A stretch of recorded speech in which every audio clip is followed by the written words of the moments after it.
Hello दोस्तों, Arya technical classes के YouTube channel पर आपका स्वागत है। दोस्तों, ये हमारी टेक्निकल हेल्पर की तीसरी क्लास है और अब से पहले की जो मैंने क्लास आपको पढ़ाई थी उसके अंदर अपना लास्ट का टॉपिक था किरचॉफ का नियम।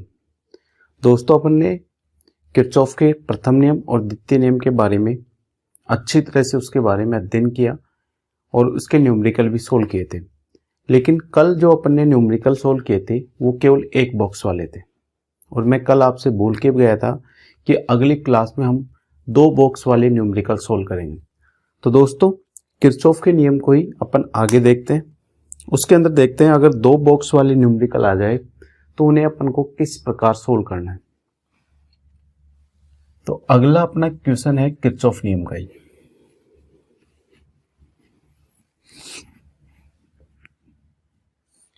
क्वेश्चन कुछ इस प्रकार है।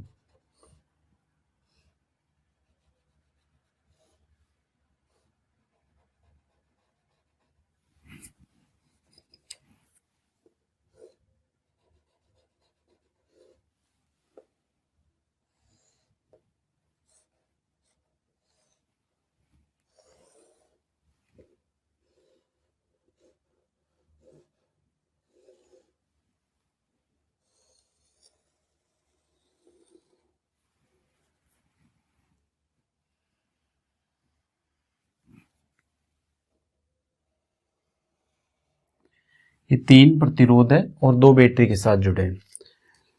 मान लो इस प्रतिरोध का मान है 2 ओम, इसका भी है 2 ओम, ये 3 ओम का प्रतिरोध है, ये 20 वोल्ट की बैटरी है और ये क्या है 12 वोल्ट की बैटरी। कितने वोल्ट की? 12 वोल्ट की। अपन को क्या याद करना है, इस प्रतिरोध या इस प्रतिरोध के अंदर प्रवाहित होने वाली धारा का मान ज्ञात करना है। किसके? 3 ओम के प्रतिरोध में कितनी धारा प्रवाहित होगी उसका मान अपन को पता करना है। तो फ्रेंड, कल मैंने आपको बताया था किरचॉफ के द्वितीय नियम में एक बॉक्स वाला अपन ने जैसे सोल्व किया था। तो यहाँ पर देखो, एक बॉक्स तो अपने पास ये बन रहा है और एक बॉक्स ये बन रहा है। जो अपन इक्वेशन बनाएंगे इसमें, तो अपन ने जो एक बॉक्स वाली विधि काम में ली थी ना, वैसा का वैसा ही सेम प्रोसेस इसमें करना है। एक बॉक्स वाली विधि में मैंने क्या बताया था, सबसे पहले अपनी मर्जी से इस सर्किट के अंदर किसी भी दिशा के अंदर क्या मानते हैं, करंट मानते हैं। मैं इसके अंदर मान लेता हूं इस सर्किट के अंदर आई एम्पेयर की धारा प्रवाहित हो रही है। कितने एम्पेयर की? आई एम्पेयर की। अब धारा प्रवाह की दिशा मानने के पश्चात अपन को क्या लगाने, प्रतिरोधों के ऊपर क्या लगाने, चिन्ह। प्रतिरोध के अंदर मैंने बताया था, ये मान लो कोई प्रतिरोध है, इसके अंदर इधर से धारा प्रवेश कर रही है। जिस सिरे से प्रतिरोध में धारा प्रवेश करेगी वो सिरा तो बनता है प्लस। क्या बनता है? प्लस। और जिस सिरे से प्रतिरोध से धारा बाहर निकलती है वो सिरा बनता है क्या? माइनस। क्या बनता है? माइनस। तो देखो, इस सिरे से यहां से प्रतिरोध के अंदर धारा प्रवेश कर रही है तो ये प्रतिरोध का प्लस सिरा होगा और ये कौन सा होगा? माइनस। अब देखो, इस पॉइंट पर आते ही यहां से मान लो कितने एम्पेयर की धारा आ रही थी? आई। इस पॉइंट पे आते ही अब धारा कितने रास्तों में बढ़ जाएगी? 2 रास्तों में। कुछ धारा इसके अंदर जाएगी और कुछ धारा इसके अंदर जाएगी। अब वो कितनी जाएगी वो किसके ऊपर डिपेंड करेगा? इन ब्रांच के प्रतिरोध के ऊपर। जिसका प्रतिरोध ज्यादा होगा उसमें धारा कम जाएगी और जिसका प्रतिरोध कम होगा उसमें धारा कितनी जाएगी? ज्यादा। लेकिन अपन मान लेते हैं ये जो 3 ओम का प्रतिरोध, यहां से आई एम्पेयर की धारा आ रही थी, उसमें से I1 एम्पेयर की धारा इसमें गई। क्या? टोटल आई करंट आ रही थी, उसमें से I1 धारा इधर गई। तो इस ब्रांच में जाने वाली धारा कितनी होगी? देखो, टोटल आई थी, उसमें से कितनी गई? I1। तो क्या बचेगी? I minus I1। तो इसके अंदर जाने वाली धारा का मान कितना होगा? I minus I1। ऐसे समझ लो, मान लो यहां से टोटल 20 एम्पेयर करंट आ रही। कितने एम्पेयर की आ रही थी? 20। 20 में से मान लो 5 एम्पेयर इसके अंदर गई। 20 में से 5 है इसके अंदर गई तो बची कितनी आपकी? 15 बची ना। तो 15 एम्पेयर की जो करंट है वो इसमें से जाएगी।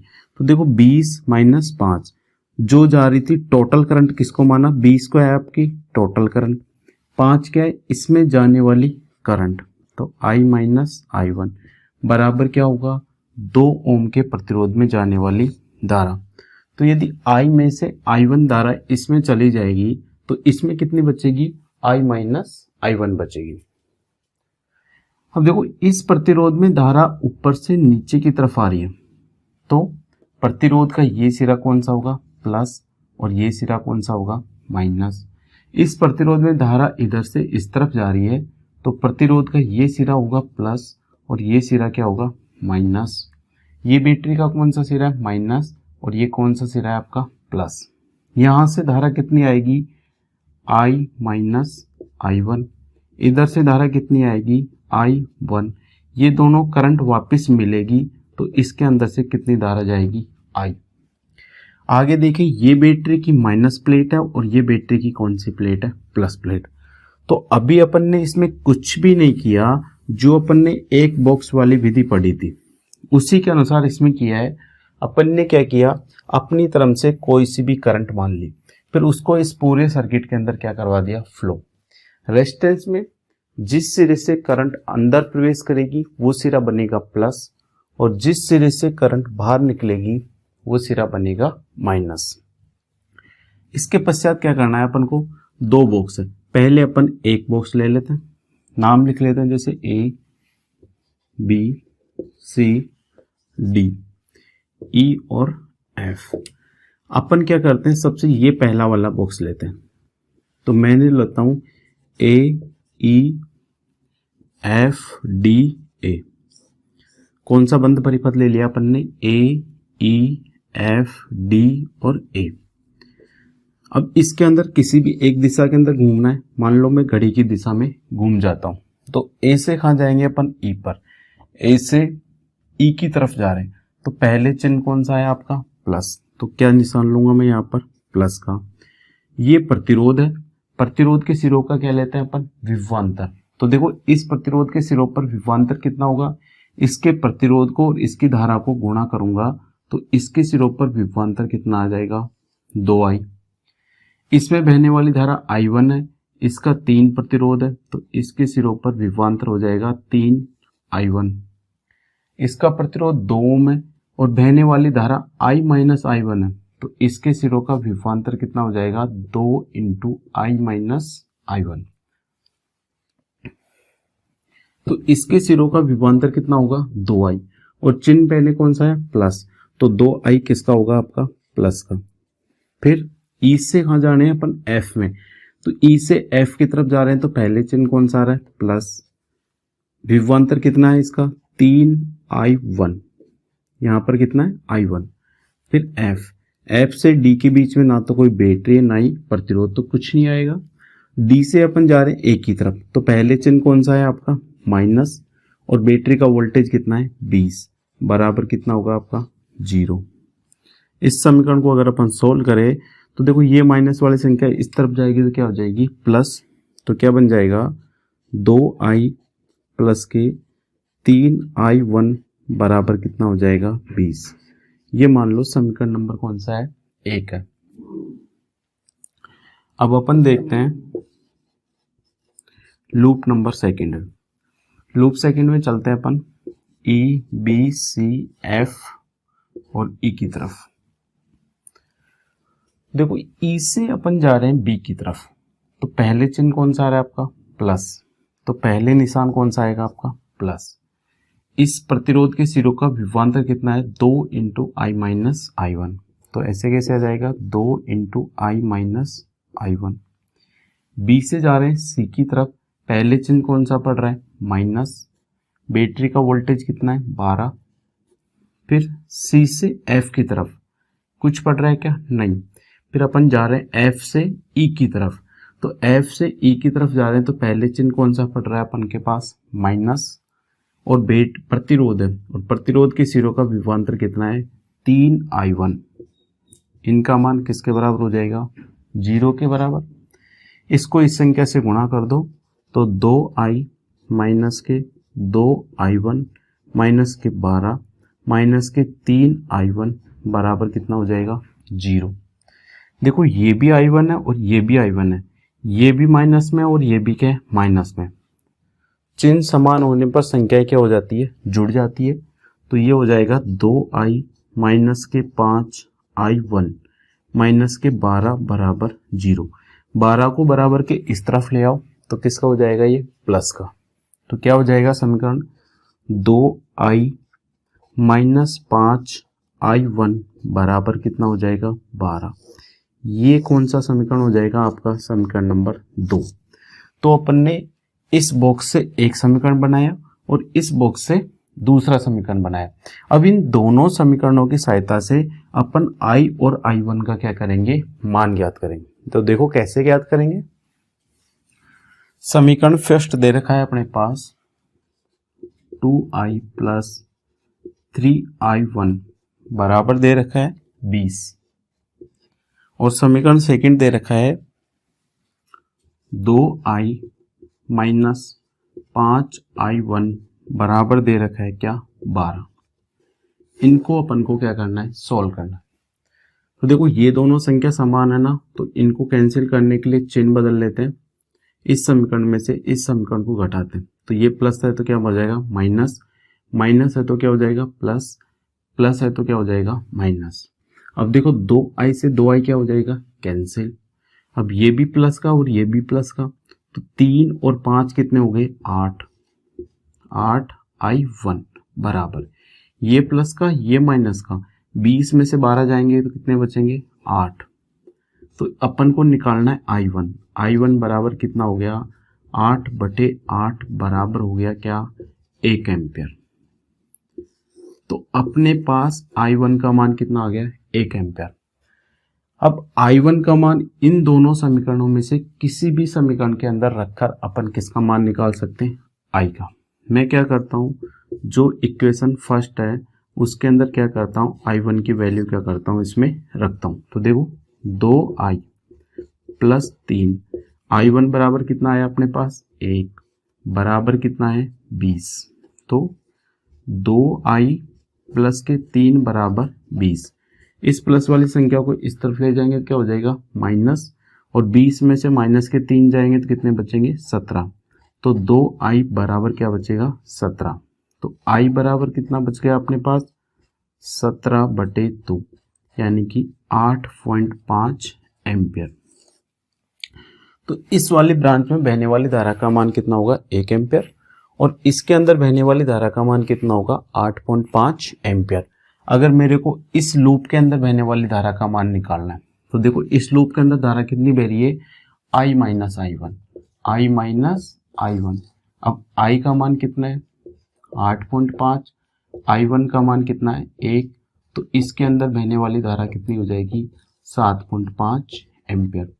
इस प्रकार अपन दो बॉक्स विधि की सहायता से इन्हीं दोनों बॉक्सों के अंदर प्रवाहित होने वाली धाराओं का मान ज्ञात कर सकते हैं। क्या किया, जो प्रोसेस अपन ने एक बॉक्स के अंदर किया था वही प्रोसेस अपने सेम इनमें किया। हुआ क्या, इस बॉक्स से एक समीकरण प्राप्त हुई और इस बॉक्स से दूसरी समीकरण, फिर दोनों द्विघात समीकरण को सोल्व करके अपन ने i1 और i का मान प्राप्त कर लिया। तो फ्रेंड ये था आपके किरचॉफ नियम में दो बॉक्स आने पर किस प्रकार अपन i1 और i2 का मान ज्ञात करें।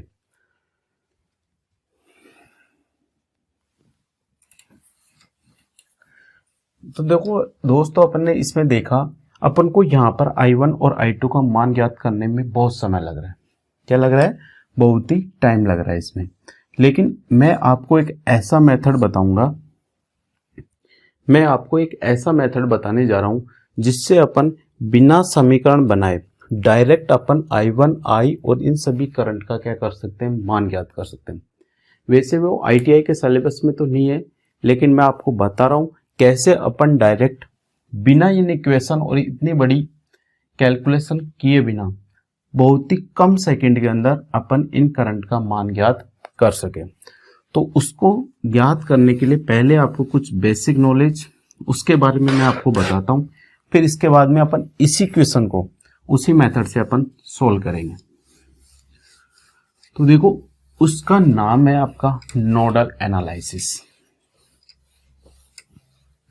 जो अब आपका टॉपिक है उस टॉपिक का नाम क्या है? Nodal analysis.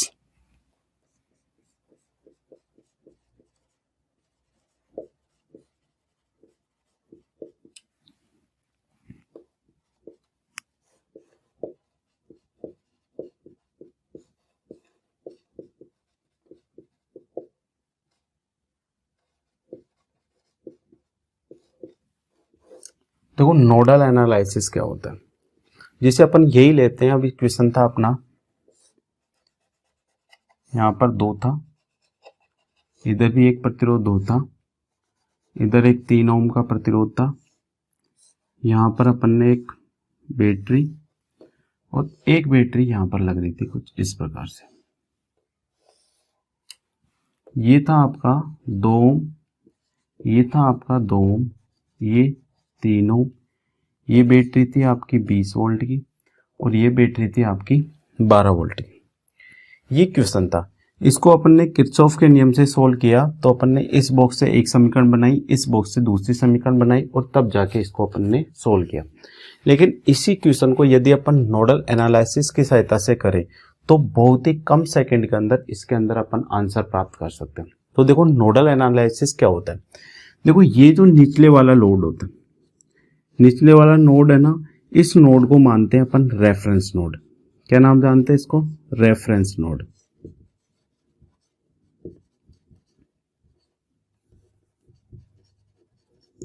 ये कौन सा नोड होता है आपका? Reference node. इस रेफरेंस नोड का जो विभव होता है, उस विभव के मान को अपन कितना मानते हैं? 0। इस रेफरेंस नोड पर विभव का मान कितना मानते हैं अपन? 0। ये जो ऊपर वाला नोड है इसको अपन मानते हैं क्या? Vx। कौन सा नोड मानते हैं? Vx। तो नोडल एनालिसिस के अंदर क्या करना है, जो आपका रेफरेंस नोड है इसको कौन सा नोड मानना है अपन को? रेफरेंस। इस रेफरेंस नोड के विभव का मान कितना मानेंगे अपन? 0। और ये जो ऊपर वाला नोड है इसको क्या मानेंगे अपन? Vx। क्या मानेंगे? Vx। तो सबसे पहला क्या काम किया अपन ने? रेफरेंस नोड,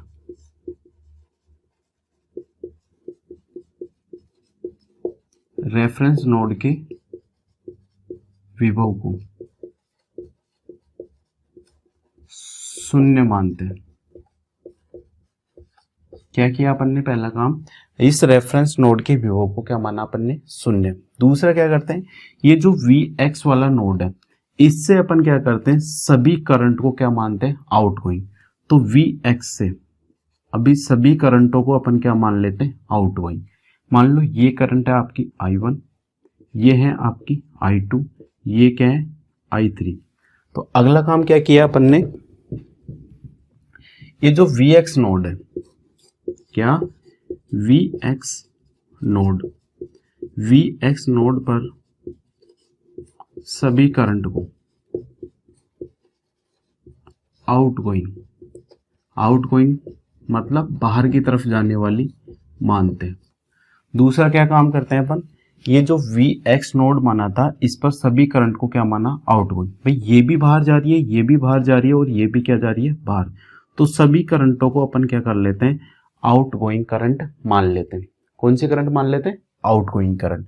अब क्या करते हैं, जो बैटरी की जो पहली प्लेट है, देखो इधर से आ रहे हैं ना अपन, तो ये बैटरी की कौन सी प्लेट है? पहली। और ये कौन सी बैटरी की? माइनस। इधर से अपन चलेंगे तो ये बैटरी की कौन सी प्लेट है? माइनस। और ये बैटरी की कौन सी प्लेट है? प्लस। तो बैटरी की जो पहली प्लेट है उसकी विपरीत प्लेट लेते हैं। जैसे बैटरी की प्लस प्लेट है तो चिन्ह क्या लेंगे अपन? माइनस। बैटरी की पहले माइनस प्लेट है तो चिन्ह कौन सा लेंगे अपन? प्लस। तो बैटरी की जो प्लेट है, क्या? बैटरी की जो प्लेट है उसकी क्या करते हैं अपन? विपरीत प्लेट लेते हैं। बैटरी के अंदर क्या करते हैं अपन? बैटरी में उसकी प्लेट के, बैटरी में उसकी विपरीत प्लेट लेते हैं, विपरीत प्लेट का चिन्ह लेते हैं। क्या किया अपन ने? तीसरा, ये जो बैटरी है उसकी अपन विपरीत प्लेट का क्या लेते हैं? चिन्ह। चौथा क्या करते हैं अपन, ये जो वी एक्स नोड है इस पर अपन क्या लगाते हैं, केसीएल, यानी कि किरचॉफ का जो करंट नियम था या किरचॉफ का जो प्रथम नियम था, इस वी एक्स पर अपन किरचॉफ का प्रथम नियम लगाते हैं। चौथा क्या करेंगे, वी एक्स पर किरचॉफ का प्रथम नियम लगाते हैं। किरचॉफ का प्रथम नियम क्या होता है, किसी भी संधि बिंदु पर मिलने वाले सभी धाराओं का बीजगणितीय योग कितना होता है, शून्य। मान लो ये आपका संधि बिंदु है, क्योंकि ऐसा बिंदु जहां पर दो या दो से अधिक करंट आके मिलती है वो बिंदु क्या कहलाता है, संधि बिंदु।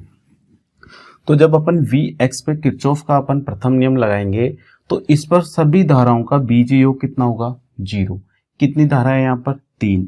इन तीनों का योग किसके बराबर होगा, 0 के अनुसार।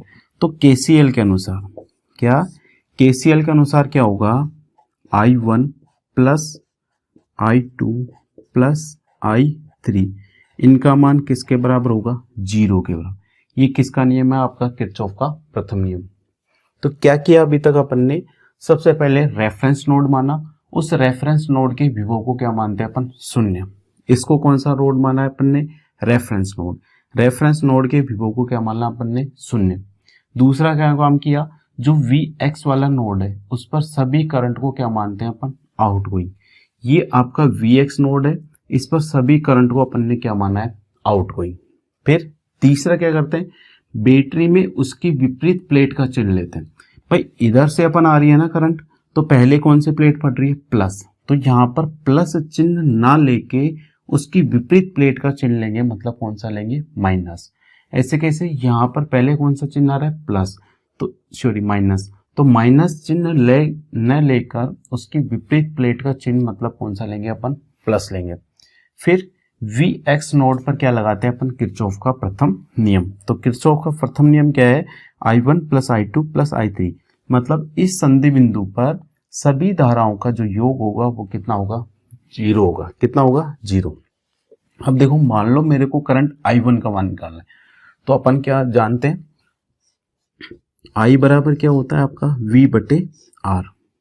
V का मान निकालने, देखो ये प्रतिरोध है, V का मतलब विभवांतर है ना, इस प्रतिरोध के इस सिरे के विभव का मान कितना है, Vx, और इस सिरे का विभव कितना है, देखो प्लस है ना, प्लस के विपरीत चिन्ह लेंगे तो कौन सा होगा, माइनस के 20। अब विभवांतर क्या होता है, चालक पदार्थ के दोनों सिरों के विभव का अंतर क्या होता है, विभवांतर। तो Vx माइनस 20, V का मान तो कितना आ जाएगा यहाँ पर, Vx माइनस के क्या होगा, 20, यानी कि जो ये Vx है उस पर बैटरी का प्लस चिन्ह है, तो इसका जस्ट विपरीत चिन्ह लेंगे तो Vx माइनस के क्या हो गया, 20। इसमें इस प्रतिरोध का क्या लगाएंगे, भाग, बटे क्या आ जाएगा, 2। ये किसका मान हो जाएगा आपका, I1 का। किसका हो जाएगा, I1 का।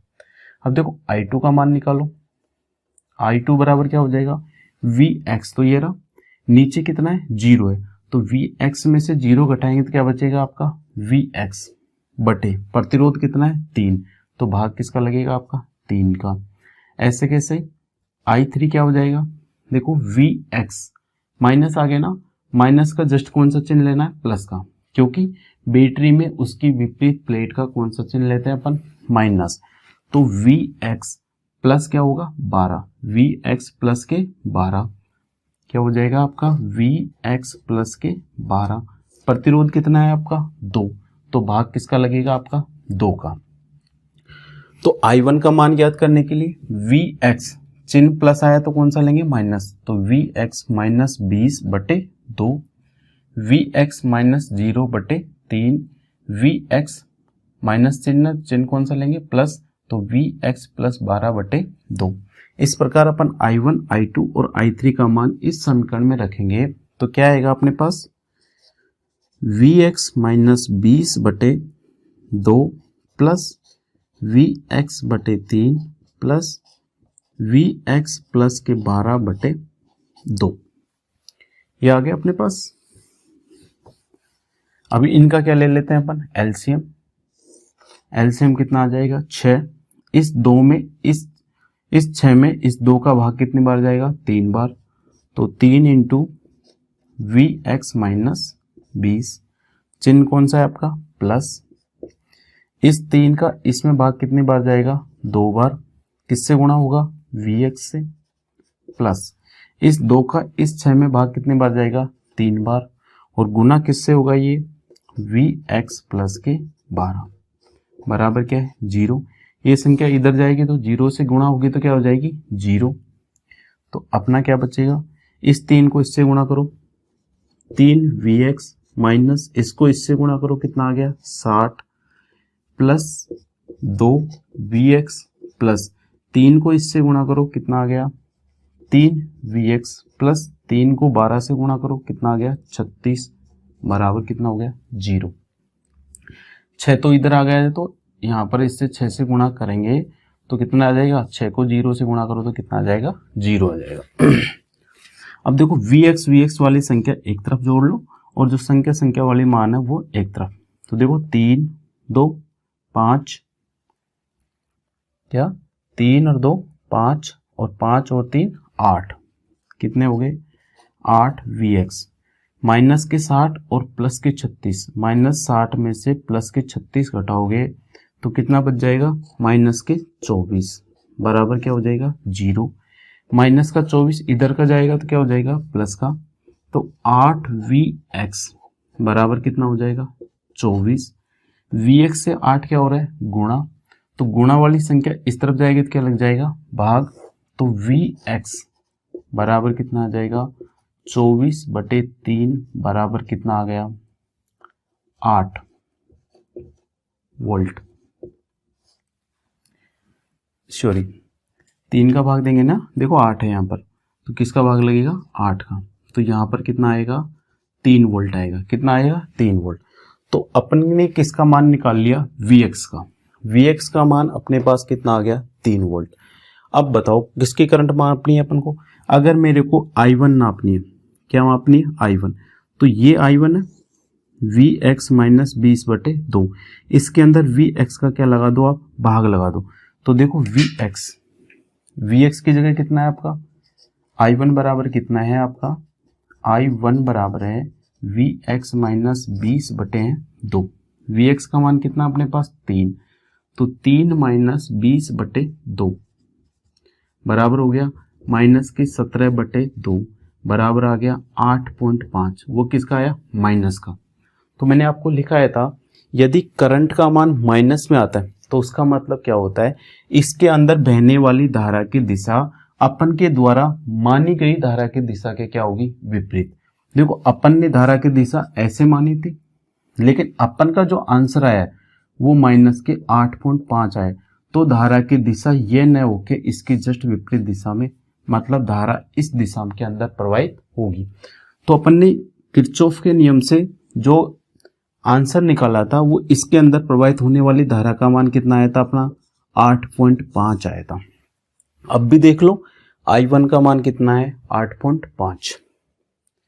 मान लो मेरे को इस 3 ओम के अंदर प्रवाहित होने वाली धारा का मान ज्ञात करना है, तो किसका मान निकालना पड़ेगा? I2 का। और I2 बराबर क्या है? Vx बटे क्या है? 3। देखो I2 बराबर क्या है? Vx बटे 3। और Vx का मान कितना निकाला था अपन ने? 3। 3 में 3 का भाग देंगे तो इसके अंदर प्रवाहित होने वाली धारा का मान कितना आ जाएगा? 1 एम्पियर। कितना आ जाएगा? 1 एम्पियर। ऐसे कैसे इसमें निकालेंगे तो इसका कितना? देखो Vx प्लस के 12/3। Vx का मान कितना है? 3। और 3 और 12 कितने हो जाएंगे? 15। 15 में 2 का भाग देंगे तो कितना आ जाएगा? 7.5।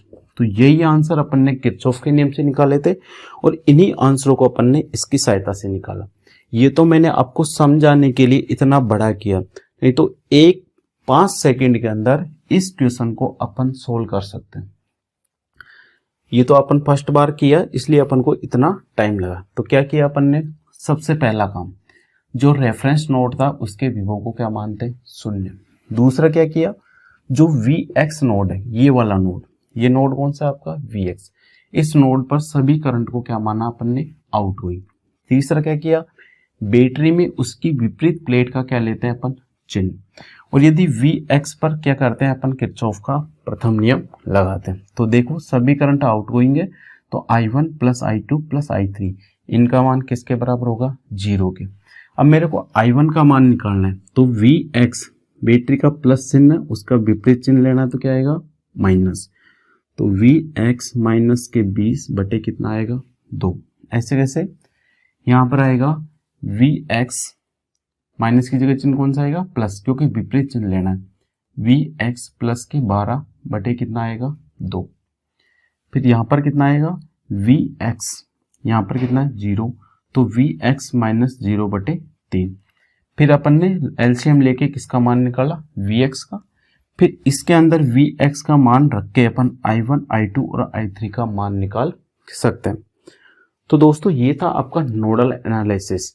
नोडल एनालिसिस की सहायता से अपन चाहे एक बॉक्स हो, चाहे दो बॉक्स हो, चाहे तीन बॉक्स हो, कितने भी हो, इस मेथड से अपन सभी के अंदर प्रवाहित होने वाली धारा का मान आसानी से ज्ञात कर सकते हैं।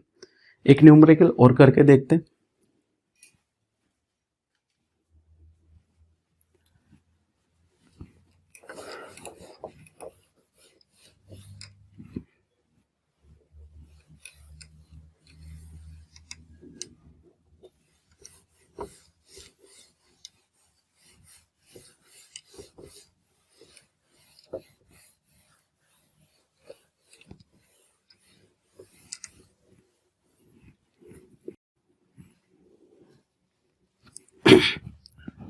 देखो अगला क्वेश्चन है आपका,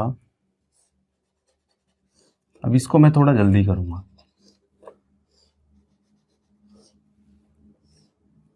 एक 4 वोल्ट की बैटरी है, एक बैटरी यहां पर भी लगा देते हैं।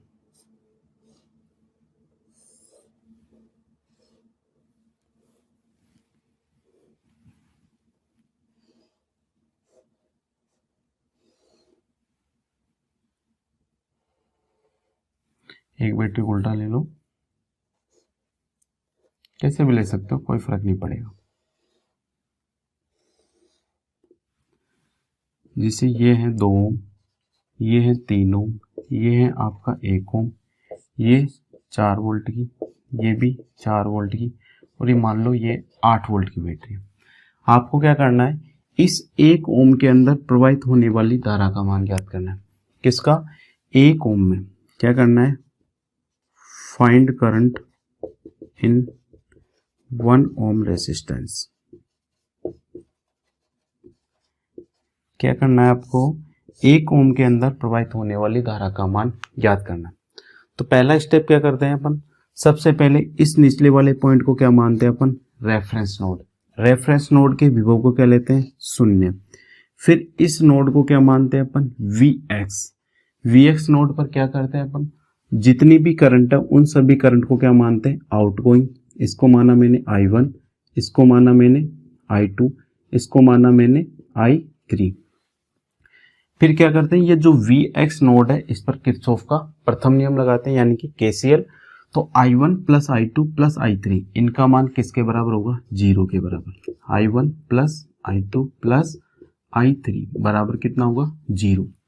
अब I1 बराबर क्या हो जाएगा Vx, बैटरी का पहले चिन्ह कौन सा है प्लस, लेकिन अपन क्या करते हैं बैटरी के अंदर विपरीत चिन्ह लेते हैं, तो चिन्ह कौन सा आएगा माइनस।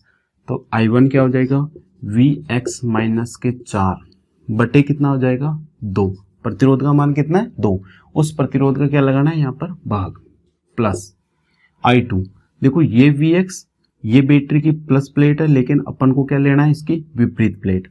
तो Vx माइनस 4 बटे प्रतिरोध कितना है 1 ओम। फिर Vx कौन सी प्लेट आएगी इसमें प्लस वाली, Vx प्लस के 8, Vx प्लस के 8 बटे प्रतिरोध का मान कितना है आपका 3 बराबर क्या होगा 0। एलसीएम ले लो, कितने आ गए 6।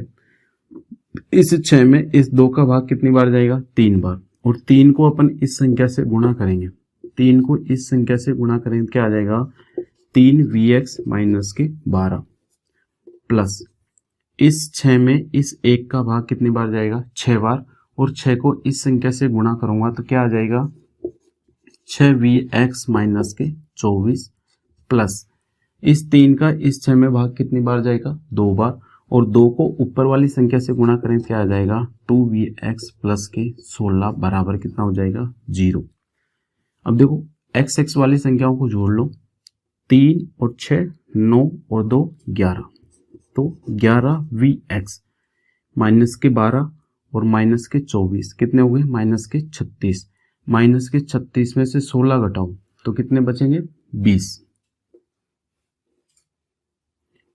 देखो क्या हो गया, माइनस के 12 माइनस के 24 प्लस के 16। तो माइनस के ये कितने हो गए, 6 और 3 प्लस के 16। इसमें से घटाओ 0 और 2 कितने बचेंगे, माइनस के 20 बचेंगे। कितने बचेंगे, माइनस के 20। तो अपन लिखेंगे 11Vx माइनस के 20 बराबर कितना हो जाएगा, 0। Vx का मान कितना हो जाएगा, माइनस वाली संख्या इस तरफ जाएगी तो क्या हो जाएगी, प्लस। और Vx से 11 क्या हो रहा है, गुणा, और गुणा वाली संख्या इस तरफ आएगी तो क्या लग जाएगी, भाग। तो Vx का मान अपने पास कितना आ गया, 20/11। अब यदि मेरे को I1 का मान निकालना है तो Vx की जगह उसका मान रख देंगे। तो देखो I1 बराबर कितना हो जाएगा, Vx माइनस 4, सॉरी अपन तो 1 ओम में निकालने वाली धारा निकाल रहे थे ना, तो 1 ओम में निकालने वाली धारा है उसका मान कितना है, I2। और I2 बराबर क्या है, Vx माइनस के 4 बटे कितना है, 1। देखो I2 का मान कितना है, Vx माइनस 4/1। इस समीकरण में Vx का मान जो अपन ने 20/11 निकाला था उसको इसमें रखेंगे तो क्या आएगा, 20/11 माइनस 4। नीचे तो 1 का, 1 से कोई फर्क नहीं पड़ता, इसके नीचे 1 लगा दो। एलसीएम कितना आ जाएंगे, 11। इसका भाग एक बार तो 20 माइनस 44। अब देखो 44 बचाना, 44 में से 20 जाएंगे तो कितने बचेंगे, 24। वो भी किसके, माइनस के, बटे 11। तो बराबर कितना आ जाएगा, 11 दूना 22, बचेंगे 2, 11 1.2। तो धारा का मान कितना आ गया, माइनस के 2.1 एम्पियर। अब देखो माइनस क्यों आया, क्योंकि अपन ने इसके अंदर बहने वाली धारा की दिशा को इस प्रकार माना है। तो यदि करंट का मान माइनस में आ जाए तो बहने वाली धारा की दिशा इस दिशा में न होकर इसकी जस्ट क्या होगी, विपरीत दिशा में। मतलब धारा इस दिशा में न जाके जो 2.1 एम्पियर की जो धारा है वो क्या बहेगी, इस दिशा में बहेगी। तो इस प्रकार अपन क्या कर सकते हैं, I1, I2 या I3 का मान निकाल सकते हैं। तो इसके अंदर जो बहने वाली धारा की दिशा अपन ने नीचे की तरफ मानी थी, तो धारा की दिशा नीचे की तरफ ना होकर कौन सी तरफ होगी, ऊपर की तरफ।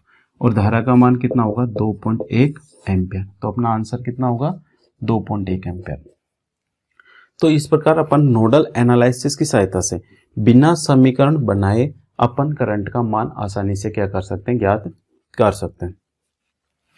तो दोस्तों ये था आपका किरचॉफ का नियम, और किरचॉफ के नियम को मैंने आपको सिखाया नोडल एनालिसिस की सहायता से ज्ञात करना। अब अगला जो अपना नियम है वो है आपका व्हीटस्टोन ब्रिज का नियम।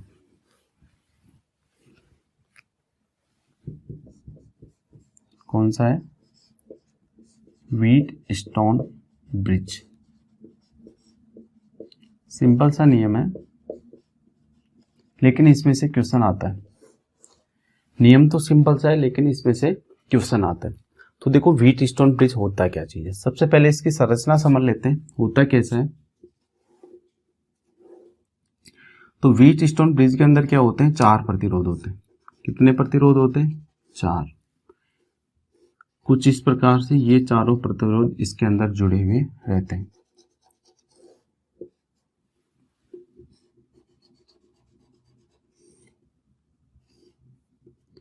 तो ये 4 प्रतिरोध है, कुछ इस प्रकार से जुड़े होते हैं। इन 2 भुजाओं के बीच में एक लगी होती है बैटरी, और बैटरी एक स्विच की सहायता से इन दोनों भुजाओं के बीच में लगी हुई रहती है।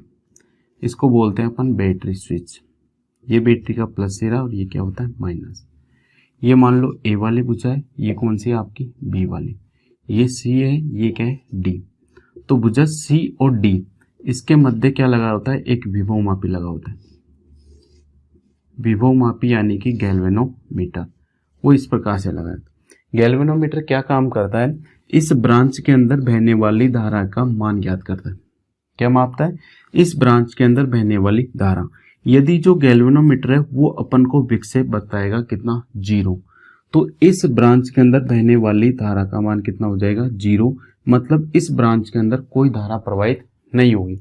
और जब व्हीटस्टोन ब्रिज के अंदर गैल्वेनोमीटर कितना बताता है आपका, 0 विक्षेप बताता है, तो वो इस ब्रिज की कौन सी अवस्था कहलाती है, संतुलन अवस्था। तो देखो ये जो 4 प्रतिरोध होते हैं, ये तो है आपका P, ये मान लो Q है, ये क्या है R, और ये क्या है आपका S है। P और Q, इसके अंदर कितने प्रतिरोध मैंने बताए, मैंने 4 में से जो 2 प्रतिरोध है, 2 कौन कौन से, P और Q, ये दोनों तो कौन से प्रतिरोध है आपके, आनुपातिक प्रतिरोध है। कौन से प्रतिरोध है, आनुपातिक प्रतिरोध। जो आपका R है, तीसरा नंबर का प्रतिरोध जो R है, वो क्या है आपका, अज्ञात प्रतिरोध है। क्या है वो, अज्ञात प्रतिरोध। अज्ञात प्रतिरोध मतलब व्हीटस्टोन ब्रिज का अपन उपयोग करते हैं अज्ञात मान वाले प्रतिरोधों का मान ज्ञात करने के लिए। जिन प्रतिरोधों का अपन को मान पता नहीं है, उनका प्रतिरोध मान ज्ञात करने के लिए इस व्हीटस्टोन ब्रिज का क्या किया जाता है, उपयोग किया जाता है। अब जिसका भी प्रतिरोध मापना है उसको अपन B और D, ये जो अज्ञात प्रतिरोध है, इसकी जगह उस प्रतिरोध को क्या कर दिया जाता है, इन दोनों भुजाओं के बीच में लगा दिया जाता है। जो चौथा प्रतिरोध S है, वो क्या है आपका, परिवर्तित प्रतिरोध है। क्या है, परिवर्तित प्रतिरोध। परिवर्तित प्रतिरोध का मतलब क्या है, ऐसा प्रतिरोध जिसके मान को अपन कम ज्यादा करके इस ब्रिज को संतुलन अवस्था में लाते हैं, वो प्रतिरोध कौन सा है आपका, S। तो व्हीटस्टोन ब्रिज के अंदर 4 प्रतिरोध होते हैं, 2 तो होते हैं आनुपातिक प्रतिरोध, 1 होता है आपका अज्ञात, और चौथा होता है आपका कौन सा, परिवर्तित प्रतिरोध। तो ये जो व्हीटस्टोन ब्रिज है, इस व्हीटस्टोन ब्रिज की सहायता से अपन जितने भी अज्ञात मान के प्रतिरोध हैं उनका मान ज्ञात कर सकते हैं। तो ये जो व्हीटस्टोन ब्रिज है, ये ब्रिज की कौन सी अवस्था में काम करता है, संतुलन अवस्था में। संतुलन अवस्था का मतलब है जब इस ब्रांच के अंदर से बिल्कुल भी धारा प्रवाहित नहीं होगी, प्रवाहित होने वाली धारा का मान कितना होगा, 0 होगा, तो ब्रिज कौन सी अवस्था में होगा, संतुलन अवस्था में। और संतुलन अवस्था के अंदर क्या होता है, ये जो व्हीटस्टोन ब्रिज है, इसके आमने सामने के प्रतिरोध का गुणनफल क्या होता है, बराबर, यानी कि P गुणा R, इसका मान किसके बराबर होगा, Q गुणा S के। क्या लिखा मैंने, व्हीटस्टोन ब्रिज जब संतुलन अवस्था में होता है तो इस ब्रिज की आमने सामने की भुजाओं का गुणनफल क्या होता है, बराबर होता है। यानी कि क्या होगा आपका, P गुणा R बराबर क्या होगा आपका, Q गुणा क्या होगा, S। अपन को किसका मान निकालना है, अज्ञात प्रतिरोध का। तो देखो P और R क्या हो रहा है, गुणा, गुणा वाली संख्या इस तरफ जाएगी तो क्या लग जाएगा, भाग, तो R बराबर आ जाएगा Q गुणा S बटा क्या हो जाएगा, P। ये क्या है, व्हीटस्टोन ब्रिज की सहायता से अज्ञात प्रतिरोध का मान ज्ञात करने का क्या है, सूत्र है। यहां पर R क्या चीज है आपका, अज्ञात प्रतिरोध। P और Q दोनों कौन से प्रतिरोध है, आनुपातिक प्रतिरोध। S क्या चीज है आपका, परिवर्तित प्रतिरोध। तो व्हीटस्टोन ब्रिज में अज्ञात प्रतिरोध ज्ञात करने का सूत्र कौन सा होता है, R बराबर Q बटे P इंटू क्या होता है, S। तो व्हीटस्टोन ब्रिज, इसको अपन पहले लिख लेते हैं, फिर इस पे एक न्यूमेरिकल करवाते हैं आपको, क्योंकि व्हीटस्टोन ब्रिज पर ज्यादातर न्यूमेरिकल पूछा जाता है।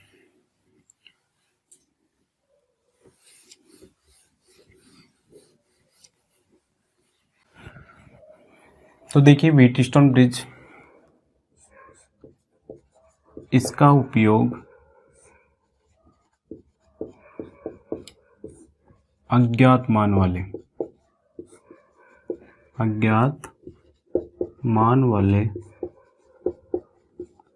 प्रतिरोधों का मान ज्ञात करने में किया जाता है।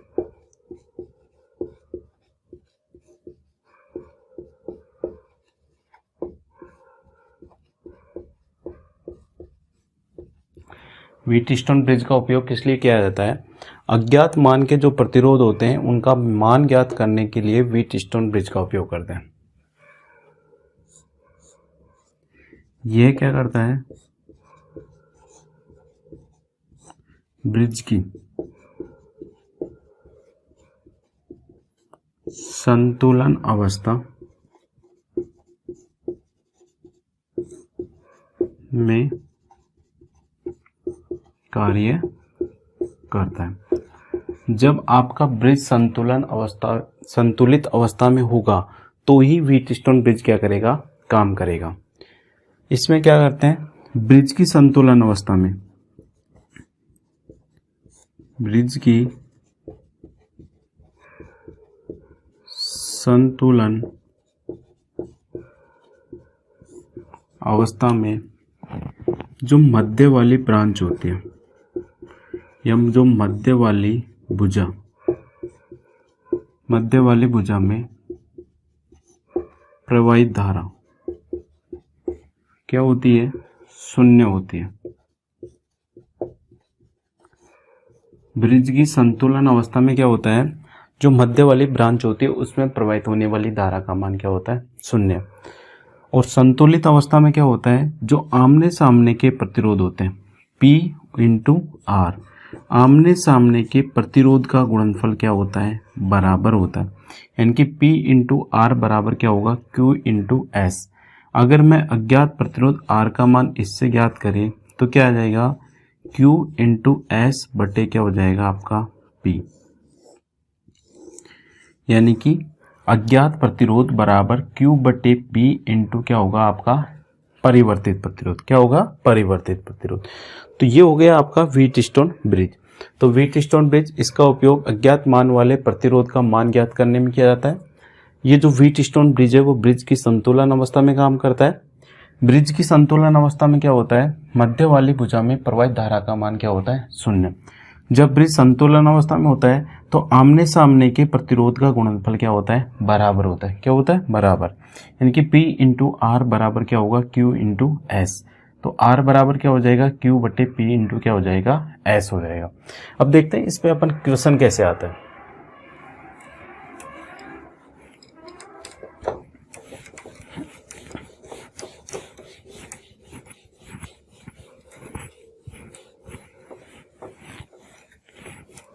क्वेश्चन देखें व्हीटस्टोन ब्रिज का।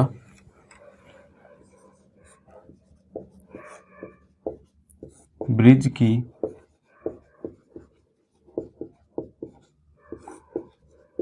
संतुलन अवस्था में यदि P बराबर 100 ओम तथा Q बराबर 1 किलो ओम, 1 किलो ओम तथा परिवर्तित